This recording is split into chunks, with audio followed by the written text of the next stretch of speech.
Hello friends, नमस्कार। मैं इतिहास प्रोफेसर गंगाराम विश्वकर्मा। आपका एक बार फिर स्वागत है आपके अपने यूट्यूब चैनल पहलवान गुरुद्दीन ग्रुप ऑफ कॉलेज में।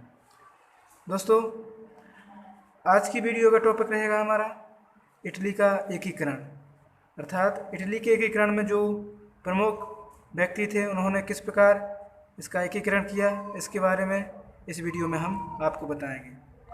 दोस्तों, अगर अभी तक आपने हमारा चैनल सब्सक्राइब नहीं किया है तो ज़रूर करें, साथ ही बेल आइकन को भी प्रेस करें जिससे आने वाली वीडियो के नोटिफिकेशन अब तक मिलते रहें। दोस्तों, वीडियो को पूरा देखें और वीडियो पसंद आए तो अपने दोस्तों एवं मित्रों को शेयर करें, वीडियो पर लाइक और कमेंट्स भी करें। दोस्तों, चलते हैं आज के टॉपिक पर। जैसा कि इटली के एकीकरण में उस समय बहुत अधिक बाधाएं थीं। जो इटली का वैभव एवं उसकी उर्वरा भूमि थी, यह भी एक बाधा थी। इटली पर बाहरी शक्तियों का नियंत्रण स्थापित हो चुका था। रोम के पोप का असीमित क्षेत्राधिकार था। राष्ट्रता की भावना का सीमित दायरा था। प्रांतीयता की भावना एवं फूट व ईर्ष्या भी इसके एकीकरण में बाधक थी। भिन्न भिन्न शासन तंत्र वहाँ पर स्थापित थे। इटली के भावी राजनीतिक स्वरूप के बारे में मतभेद था। मेटरनिक की एक धूर्तता भरी जो विचार थे वो भी थे। तो इस प्रकार के विभिन्न बाधाओं के होते हुए भी उस समय इटली का एकीकरण नहीं हुआ, लेकिन प्रारंभिक प्रयास जो हुआ वो इटली के एकीकरण की गति को नहीं रोक सका। हकीकत में तो अप्रत्यक्ष रूप में इटली के एकीकरण की प्रक्रिया नेपोलियन बोनापार्ट के समय से ही प्रारंभ हो चुकी थी। सभी इतिहासकार इस बात को स्वीकारते हैं कि नेपोलियन बोनापार्ट ने इटली पर आक्रमण करके इटली को विघटित स्थिति को समाप्त किया और एक संयुक्त इटली का निर्माण किया। इससे इटली के निवासियों में राष्ट्रता और स्वतंत्रता की भावना का विकास हुआ। तो इस प्रकार इटली के एकीकरण में जो प्रारंभिक प्रयास थे वो बोनापार्ट के समय से ही हो गए थे, लेकिन इसमें जिसका प्रमुख योगदान है, जैसे मेजनी, गैरीबाल्डी, काबुल आदि के बारे में हम इस पर चर्चा करेंगे। मेजनी का इटली के एकीकरण में क्या योगदान है? इटली में जो मेजनी था वह इटली का देशभक्त था। पहले वह इटली की कार्बोनरी समिति का सदस्य था, किंतु 1831 ईस्वी के विद्रोह में उसे गिरफ्तार कर लिया गया। मुक्त होने पर उसने तरुण इटली नामक संस्था का संगठन किया। धीरे धीरे कई युवक तरुण इटली के सदस्य बनने लगे और मेजनी के नेतृत्व में इटली में राष्ट्रता के विचार फैलने लगे। मेजनी और उसकी संस्था के सदस्यों के प्रयत्न से इटली में राष्ट्रता की भावना का खूब प्रचार हुआ। मेजनी एक आदर्शवादी विचारधारा का व्यक्ति था।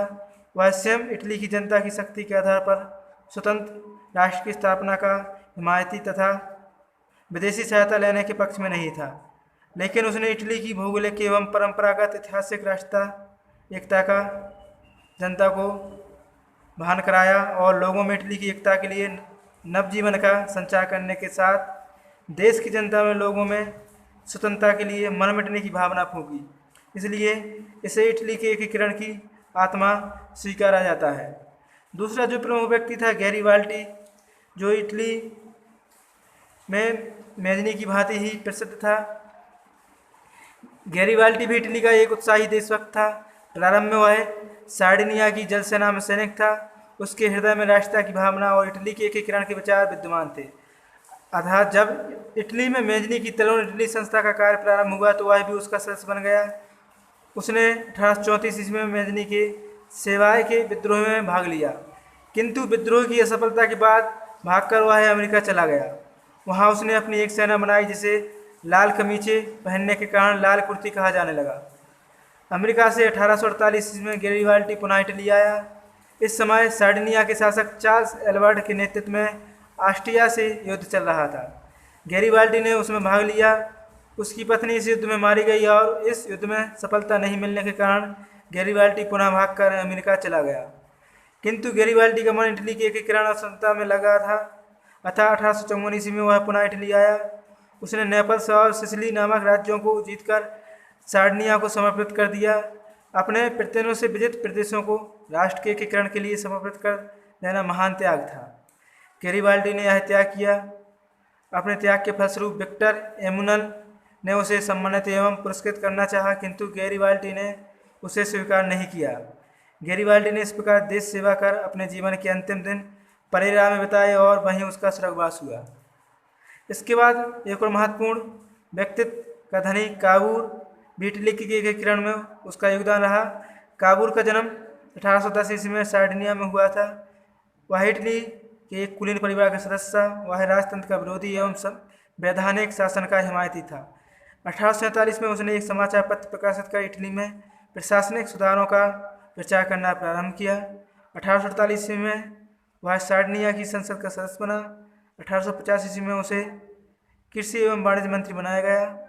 काबूर का विश्वास था कि इटली का एकीकरण सार्डिनिया के नेतृत्व में ही हो सकता है, लेकिन वह यह भी जानता था कि उसके लिए सैनिक शक्ति को बढ़ाना आवश्यक है।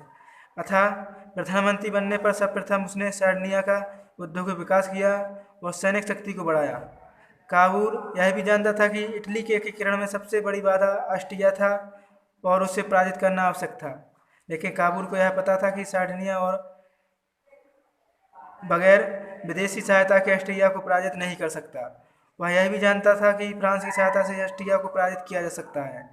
ऐसी स्थिति में फ्रांस का सहयोग प्राप्त करने के लिए उसने रूस के विरुद्ध इंग्लैंड और फ्रांस की सहायता की। इसके बदले में फ्रांस के तत्कालीन शासक नेपोलियन तृतीय ने काबूल को ऑस्ट्रिया के विरुद्ध सहायता देने का वचन दिया। फ्रांस के सहयोग से उसने ऑस्ट्रिया को हराया और ऑस्ट्रिया से लोम्बार्डी का प्रांत प्राप्त कर लिया। इटली के एकीकरण के प्रथम चरण को पूरा किया। इस प्रकार काबूल ने नीस तथा सेवाय के प्रांत फ्रांस को देकर टस्कनी, पार्मा तथा मोडेना के प्रांतों को सार्डिनिया के राज्य में मिलाया। यद्यपि इटली के पूर्ण एकीकरण से पहले 1861 ईस्वी में काबूल का स्वर्गवास हो गया, किंतु काबूल ने जिस प्रकार सार्डिनिया की शक्ति बढ़ाकर तथा मैजनी एवं गैरिबाल्डी जैसे क्रांतिकारियों का सहयोग प्राप्त कर इटली का एकीकरण किया, उस रूप में उसने इटली के एकीकरण के लिए एक केंद्रीय तथा शक्तिशाली धुरी के रूप में काम किया। वस्तुतः वह काबूल की कूटनीति ही थी कि जिसने फ्रांस का सहयोग प्राप्त किया और जाकर ऑस्ट्रिया को हराया। फ्रांस को भी संतुष्ट रखा, जाकर इटली के विकसित प्रदेशों का एकीकरण किया गया। इसलिए इटली के एकीकरण के इतिहास में काबूल को इटली की मानसिक शक्ति माना जाता है। वास्तव में काबूल एक दूरदर्शी कूटनीतिक एवं चतुर राजनीतिक था, जिसने इटली के एकीकरण में महत्वपूर्ण भूमिका निभाई। तो दोस्तों, इस वीडियो में आपने जाना इटली के एकीकरण में मैजनी, गैरिबाल्डी और काबूल के योगदानों के बारे में। वीडियो कैसी लगी ज़रूर कमेंट्स करें, शेयर करें, लाइक करें। वीडियो देखने के लिए धन्यवाद।